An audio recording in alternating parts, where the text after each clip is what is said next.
Israel bombardeó este viernes más de 400 objetivos en Irán. Hoy se cumplen 7 días de esta ofensiva contra la República Islámica que, según expertos, puede provocar una nueva crisis migratoria. Con esta noticia comenzamos el informativo en Deutsche Welle. Yo soy Carol Guerrero, los saludo desde Berlín. Arrancamos con titulares. El presidente de Estados Unidos, Donald Trump, dice que solo una rendición incondicional de Irán pondrá fin a la guerra. Su secretario de Guerra anunció un incremento de los ataques contra la República Islámica mientras Israel inició una ola de ataques centrada sobre las ciudades de Teherán e Isfahán. Irán ha atacado Irak, Arabia Saudita y Emiratos Árabes Unidos, entre otros países de Oriente Medio. Según medios iraníes, los drones han golpeado numerosas bases militares estadounidenses en esas naciones. En Líbano, decenas de miles de civiles han sido desplazados mientras las bombas israelíes caen sobre Beirut y el sur del país. El primer ministro libanés advierte de un desastre humanitario sin precedentes.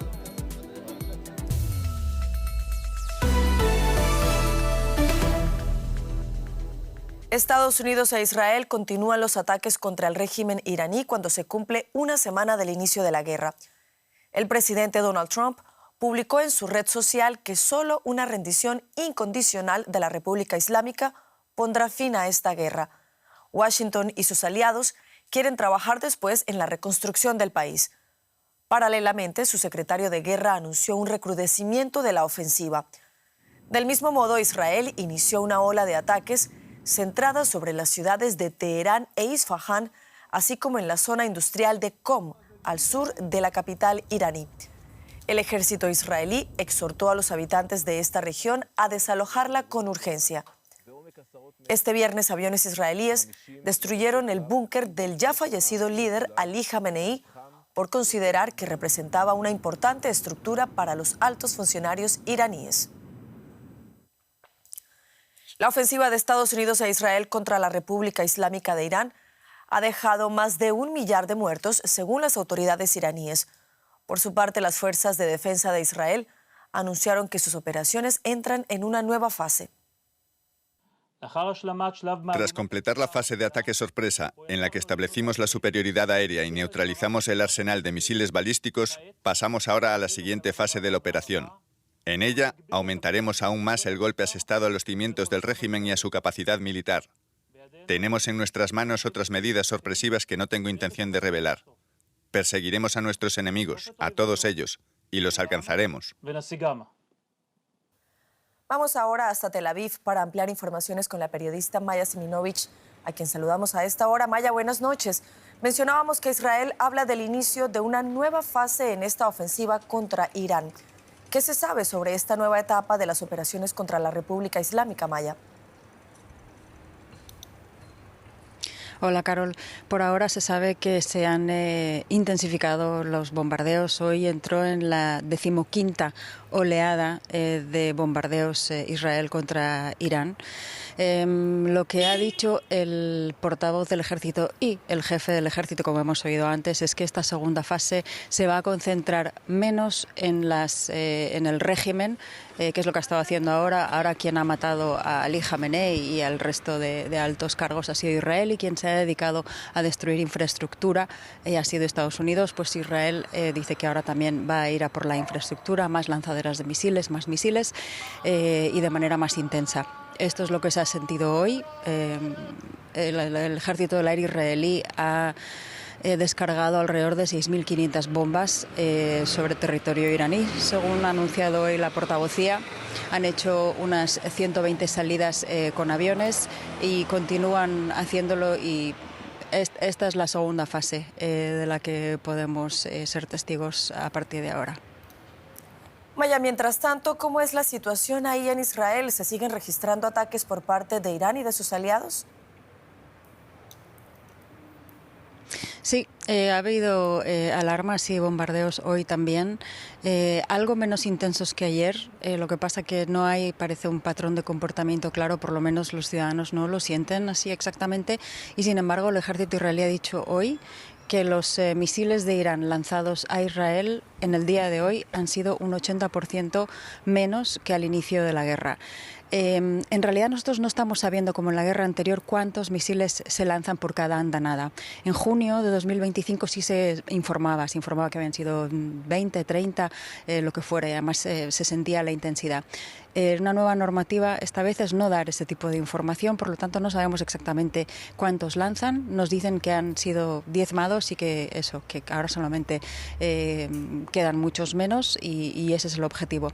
Sin embargo, Irán está usando también, y hay pruebas lamentablemente también en Tel Aviv, de que han estado usando bombas de racimo, que son las bombas que tienen muchas cabezas que antes de llegar a impactar en la tierra se despliegan y causan mucho más daño, si bien en menor intensidad, pero en un radio de como 8 kilómetros, y además se quedan bombas sin explotar. Están prohibidas por las convenciones que regulan qué armas sí, qué armas no se deben usar. Esta es de las que no, y porque hieren a civiles no solamente en el momento en el que estallan, sino porque se quedan ahí abandonadas, y ha habido muchos casos de principalmente niños heridos por este tipo de armamento. Así que esta es la nueva advertencia del ejército israelí, a estar atentos a este tipo de armamento. Maya Siminovich, desde Tel Aviv, gracias por estas informaciones. Gracias, Carol. Y los nuevos bombardeos llegan después de que Teherán viviera la madrugada más dura de ataques contra el centro de la ciudad desde el inicio de esta guerra, que cumple hoy 7 días. A pesar de las explosiones, multitudes participaron al aire libre de la oración del viernes en Teherán. La agencia estatal iraní IRNA eleva a más de 1.200 los muertos desde el inicio del conflicto, información que agencias internacionales no pudieron verificar. Los guardianes de la revolución, el ejército ideológico de Irán, anunció que ha lanzado proyectiles contra Israel. Teherán también bombardeó a países del Golfo que albergan bases estadounidenses como Kuwait, Irak y Bahrein. Hasta el momento no hay información sobre negociaciones para un alto al fuego. No estamos pidiendo un alto el fuego y no vemos ninguna razón por la que debamos negociar con Estados Unidos. Negociamos con ellos 2 veces y en ambas ocasiones nos atacaron en mitad de las negociaciones. Por tanto, no hay solicitud ni de alto el fuego ni de negociación con Estados Unidos de nuestra parte. No les enviamos ningún mensaje. Vamos ahora hasta Teherán. Allí se encuentra el periodista Aydin Shayegan y lo saludamos a esta hora. Aydin, buenas noches, gracias por estar con nosotros. Cuéntanos, por favor, cómo es la situación ahí en Irán en este momento. Buenas noches. Bueno, la situación este viernes, el 7º día de la guerra, ha sido la más dura. Tal vez empezó desde la madrugada los bombardeos contra la capital, el centro de la capital, donde se encuentran la oficina del líder supremo y la presidencia. Los vecinos con los que pudimos hablar esta mañana nos describieron las escenas como la más dura de los bombardeos en lo que va de la guerra, y comentaron de escenas de pánico, llantos de niños debido a los fuertes estallidos que se registraron entre 4 de la mañana y 6 de la mañana de hoy viernes. Otras ciudades también han sido atacadas. En Teherán las calles hoy estaban prácticamente vacías, sobre todo por el norte. Aunque a mediodía nos fuimos hacia el centro, donde se realizaba el rezo colectivo de los viernes, el primer viernes que sin Jamenei, después de que fuese asesinado o muriera en el ataque del sábado de los israelíes y estadounidenses. Ahí la gente gritaba consignas contra Estados Unidos. Eran partidarios de la República Islámica, fieles, y bueno, pedían la continuidad de la guerra, pedían a las Fuerzas Armadas que continuaran y que no llegaran a un acuerdo para el alto fuego. Mencionábamos que Irán sigue atacando objetivos en países del Golfo como Emiratos Árabes Unidos, Qatar y Bahrein, entre otros. ¿No teme Teherán algún tipo de represalia por parte de alguna de estas naciones que se está viendo afectada por estos ataques? Bueno, Irán hasta el momento ha asegurado, ha insistido de que sus ataques van en contra de las bases de Estados Unidos en estos países de donde está siendo atacado, y que sus ataques no se dirigen a los territorios de los países del Golfo. Ayer hubo informes de ataques contra Azerbaiyán y Turquía, e Irán lo rechazó. Y dijo que no había lanzado ningún ataque, aunque Azerbaiyán amenazó con Irán con atacar o con tomar represalia. Por ahora Irán insiste, y eso lo hace para evitar pues reacciones de países del Golfo Pérsico. No quiere que se forme una coalición regional en su contra, tal vez, y por eso está negando los ataques contra países como Turquía y Azerbaiyán. Y los ataques que ha lanzado contra los países árabes dice que es contra Estados Unidos y no contra ellos. Aydin, escuchamos recientemente declaraciones del ministro de Exteriores de Irán y, por lo que se le entiende, está descartando cualquier tipo de negociación. ¿Contempla Irán la posibilidad de encontrar una salida negociada al conflicto o esta puerta está definitivamente cerrada? Sí, Araghchi dijo que nosotros no hemos solicitado ni negociación ni un alto el fuego. Eso no quiere decir que Irán no vaya a aceptar un alto el fuego si es que llega una propuesta.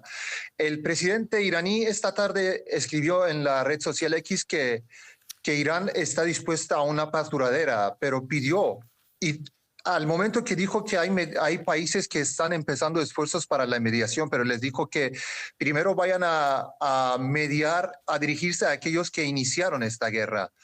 A la vez, el portavoz de la Guardia Revolucionaria ha dicho que Irán está preparada para una guerra prolongada y que hasta ahora no ha utilizado los armamentos de nueva generación y que los va a utilizar en las próximas fases de los ataques contra Israel y objetivos estadounidenses. Eso contrasta pues con los informes que ha salido del Comando Central de Estados Unidos, que ha dicho que los ataques de misiles balísticos de Irán se han reducido un 90% y los ataques con drones un 83%. Por ahora yo no veo signos de que esta guerra se vaya a parar. Irán dice que no va a solicitar un alto el fuego. Los partidarios de la República Islámica piden continuar con esa guerra y dicen que si Irán acepta un alto el fuego es una traición después de la muerte del líder supremo del país y que hay que tomar venganza. Aydin Shayegan en Teherán, gracias por estas informaciones desde la capital iraní. Gracias a ti, un placer. Y según reportes de prensa, crece el descontento de los países del Golfo Pérsico con el gobierno del presidente Donald Trump. Desde la región creen que Estados Unidos se concentra en defender a Israel y a sus tropas, mientras que los países del Golfo deben hacer frente a los drones y misiles de Irán por su cuenta. El malestar crece tras los recientes ataques de la República Islámica contra una base militar estadounidense en Kuwait. Teherán también bombardeó Irak, Jordania, Bahrein, Arabia Saudita, Omán, Qatar y los Emiratos Árabes Unidos, en represalia a los ataques de Estados Unidos e Israel. Desde Teherán prometen lanzar más bombardeos. Y valoramos este descontento con Luciano Sácara, analista político especializado en Oriente Medio y el Golfo y quien nos acompaña desde Qatar. Luciano, cuéntanos detalles sobre este descontento. ¿Cómo están llevando los países del Golfo esta situación? Bueno, hay que tener en cuenta que los países del Golfo le pidieron a Trump que no atacara Irán en enero y que habían logrado este retraso en la ofensiva, pero bueno, en definitiva Trump e Israel decidieron, Estados Unidos e Israel decidieron atacar a Irán, por lo tanto lo que se esperaba que fuera una primera oleada de ataques de estos dos países y que evitara una retaliación iraní no se ha producido y por lo tanto se ha extendido y ya llevamos una semana de ataques. Evidentemente el descontento crece y ha crecido bastante porque las economías de estos países están totalmente paralizadas, los aeropuertos cerrados, la industria petrolera y gasística está o afectada por los ataques con misiles o drones o cerrada ante la eventualidad de un ataque que destruya y que ponga en mucho más serio peligro la población y la economía de estos países. Hay una carta que ha publicado Khalaf al-Haftur, que es un multimillonario, una persona muy importante del espectro político y económico emiratí, que ha publicado una carta muy dura en contra de Trump, culpándolo de arrastrar a estos países del Golfo a una guerra que no les pertenece y de estar digamos, defendiéndose, es verdad, con medios americanos, pero teniendo que defenderse solos ante un país que no es enemigo necesariamente porque no querían hechos que pasara. Esta carta es importante porque pertenece o representa un sector económico muy importante de Emiratos, más allá de que no sea un miembro del gobierno. Luciano, con todos los ataques que vienen sufriendo estos países del Golfo, ¿se puede pensar en que se unan a esta guerra? ¿Hasta dónde estarían dispuestos a llegar? Bueno, ese es el otro punto, que también están muy descontentos con Irán, si bien entienden hasta cierto punto que Irán no puede atacar a Estados Unidos y tiene que atacar las bases, pero el hecho de que se esté diversificando los blancos que estén atacando zonas comerciales, zonas económicas importantes, aeropuertos, y que en definitiva sean ellos los que están pagando el costo más importante de esta guerra, hace que se estén replanteando quizá no una ofensiva, porque no quieren involucrarse en ataques ofensivos, como nunca lo han querido en toda esta contienda, ni siquiera han permitido el uso de sus bases y espacio aéreo para atacar a Irán, pero evidentemente llega un punto en que la paciencia se está agotando, porque tienen que ser más vehementes en cuanto a la defensa de su propio territorio, en utilizar todos sus recursos militares, ya sea para eliminar los aviones, misiles y drones que entran a territorio de los países del Golfo, o eliminarlos cada vez más cerca del territorio iraní para demostrar que están decididos a defender su propio territorio ante cualquier violación de su espacio aéreo y de su soberanía. Luciano Zácara, desde Doha, Qatar, gracias por este análisis. Buenas noches. Israel también continúa intensificando su ofensiva en el Líbano contra objetivos de Hezbollah en los suburbios del sur de la capital, Beirut. Se trata de una zona densamente poblada. El Ministerio de Salud libanés afirma que 217 personas han muerto esta semana y que miles de libaneses abandonan sus hogares para escapar de los bombardeos.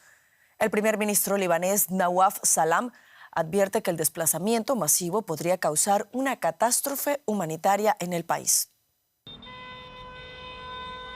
Decenas de miles de libaneses abandonan sus hogares ante la orden de expulsión del ejército israelí en el sur del Líbano y los suburbios del sur de Beirut, feudo de la milicia pro-iraní Hezbollah. La orden ha desatado pánico y caos en las calles de la capital libanesa, donde se instalan refugios temporales. Pero muchos terminan varados en la playa o en las calles de la capital. Mientras, las órdenes israelíes son claras: ir al norte o este de la ciudad, pero nunca al sur. Estamos durmiendo aquí en las calles. Algunos duermen en sus autos, otros en la calle, otros en la playa. No tenemos un hogar.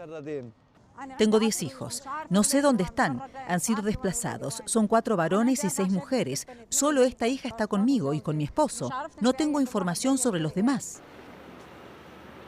El jueves y el viernes, Israel bombardeó nuevamente Beirut. Dice que sus objetivos fueron la sede de Hezbollah y 10 rascacielos, según aseguran, con infraestructura militar. Israel también está lanzando ataques en el sur del Líbano y ha ordenado a los que viven al sur del río Litani que se desplacen al norte. La ONU muestra su preocupación por la posible violación de la legalidad internacional. Como ya he dicho, estoy muy preocupado por lo que está ocurriendo en el Líbano. En concreto, las órdenes de desplazamiento, que son casi órdenes de desplazamiento generalizadas. De hecho, han solicitado a los civiles que se trasladen más allá del río Litani, donde, no lo olvidemos, hay unas 100 ciudades y pueblos afectados por ello. Mientras en Beirut, el primer ministro del Líbano aseguró en una reunión junto a diplomáticos internacionales que su país se está viendo arrastrado a un conflicto que no buscó ni eligió.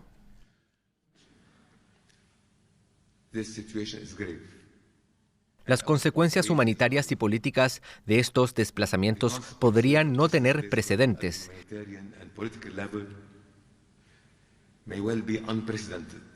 Se avecina una catástrofe humanitaria. El primer ministro libanés pide ayuda urgente a la comunidad internacional para resistir esta crisis y para detener los ataques de Israel contra los civiles y la infraestructura del Líbano. Y con este panorama, el petróleo continúa su escalada, pero los detalles nos los cuenta Paco Furió en Economía. Paco. Así es, Caro, los precios del petróleo volvieron a dispararse en el 7º día de la guerra de Irán. El barril del tipo Brent, de referencia en Europa, subió más del 7% y alcanzó ya los $93. El crudo estadounidense del tipo West Texas superó los $91. El director de la Agencia Internacional de la Energía, Fatih Birol, intentó calmar los temores a una crisis energética global por el conflicto. El cierre del estrecho de Hormuz en los últimos días está impidiendo la salida de petróleo y gas de los países productores del Golfo. Birol aseguró que los problemas actuales son de logística, pero no por escasez. Vamos a oírlo. Hoy en día hay suficiente petróleo en el mercado. Repito, hay suficiente petróleo en el mercado. Nuestro problema es un problema de transporte. Es un problema de logística. Y es un problema serio. Pues con el precio del crudo de nuevo subiendo y el estrecho de Hormuz bloqueado, surge la pregunta de si Bruselas debería suavizar las sanciones a la energía rusa. José David Navarro, en la Bolsa de Frankfurt, ¿qué opina la Agencia Internacional de la Energía sobre suavizar las medidas que bloquean las importaciones de energía rusa?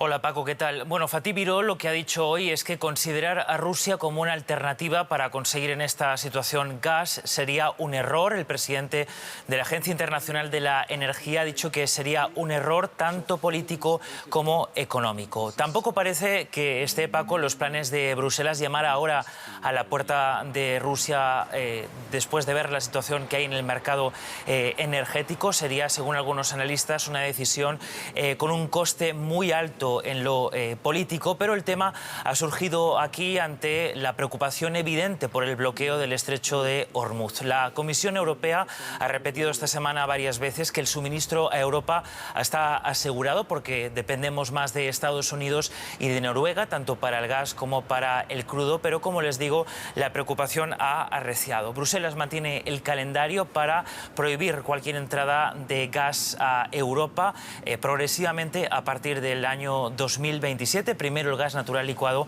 y después el gas que llega por tubería. Sin embargo, José, Washington sí parece estar interesado en relajar las sanciones a Rusia en un momento de tensión en el mercado energético. Lo hemos visto con India y también con las subsidiarias de Rosneft aquí en Alemania. ¿Qué detalles tenemos?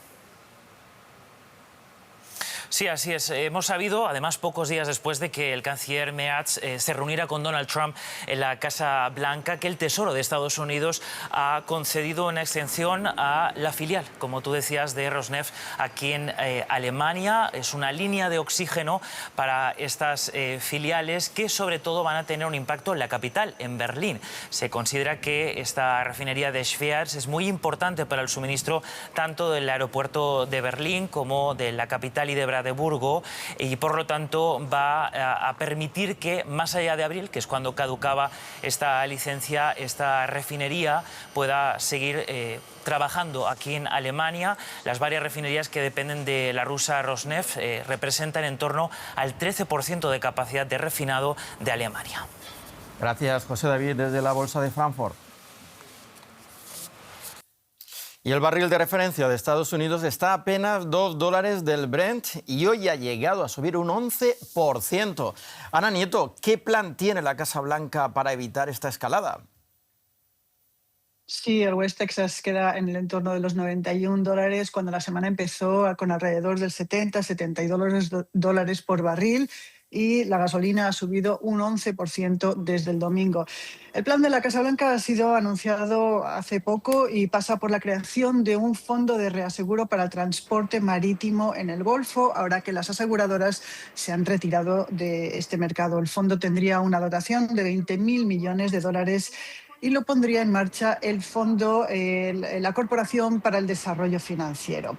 Y aquí es donde puede haber un problema, porque según ha afirmado el Cato Industry, un think tank de Washington, porque los seguros contra riesgos políticos que cubre esta agencia son una herramienta para proyectos en países de bajos ingresos, una herramienta de desarrollo, no es una aseguradora para riesgos de guerra para navieras. Así que la legalidad de esta medida es bastante cuestionable. En el pasado, el gobierno de Estados Unidos lo que hacía para presionar los precios a la baja era liberar parte de las reservas estratégicas que hay de petróleo, que se liberaron últimamente con la pandemia del COVID. El problema es que por motivos de mantenimiento y de financiación, Trump no ha llenado como prometió estas reservas estratégicas, que ahora mismo están solamente al 58%. Y mientras crece esta guerraflación, el mercado laboral estadounidense da señales de alarma con pérdida de empleos en febrero. ¿Cuáles son los datos, Ana? Pues que ni las empresas ni el sector público de Estados Unidos han podido añadir puestos de trabajo en febrero. El mes acabó con una pérdida de empleo de 92.000 personas. Son cálculos de la Oficina de Estadísticas Laborales que además reflejan que en diciembre también se perdieron 17.000 puestos de trabajo. La tasa de desempleo pasa del 4,3% al 4,4%, el 5,1% en el caso de la población latina, y cae con fuerza la población activa. El problema es que el sector que normalmente estaba creando empleo, el de la salud, no lo ha hecho por una huelga que ha habido del sector médico en la costa oeste y muestra las debilidades de un mercado laboral lleno de incertidumbres. Ana Nieto, muchas gracias desde Nueva York. Gracias. Más noticias, Carol. Sí, Paco, nos vamos ahora hasta Hungría porque las autoridades de ese país expulsaron este viernes a 7 ciudadanos ucranianos que transportaban desde Austria hacia Ucrania grandes cantidades de dinero en efectivo y oro. Estos habían sido detenidos por presunto lavado de dinero. Kiev denunció el hecho, que tachó de terrorismo de Estado y extorsión, asegurando que se trataba de empleados de un banco público ucraniano que realizaban una operación legal y declarada. El hecho aumenta la tensión entre ambos países. Hungría bloquea un préstamo de la Unión Europea para Ucrania, el cual no levantará hasta que Kiev permita que se reanude el tránsito de crudo desde Rusia por un ducto ucraniano presuntamente dañado en enero, según Ucrania, por un ataque ruso. Y cerramos con la escalada en Oriente Medio. El presidente de Estados Unidos, Donald Trump, afirmó en su red social Truth Social que no habrá acuerdo con la República Islámica de Irán a menos que el país se rinda incondicionalmente. Mientras tanto, sobre el terreno, la ofensiva lanzada por Estados Unidos e Israel ha dejado ya al menos 1.200 muertos en Irán, según fuentes iraníes. Teherán e Isfahán volvieron a ser blancos de intensos bombardeos. Israel también atacó posiciones en Líbano y ordenó evacuar 4 localidades del Valle de la Bekaa. Hasta aquí las noticias. Sigan conectados a Deutsche Welle.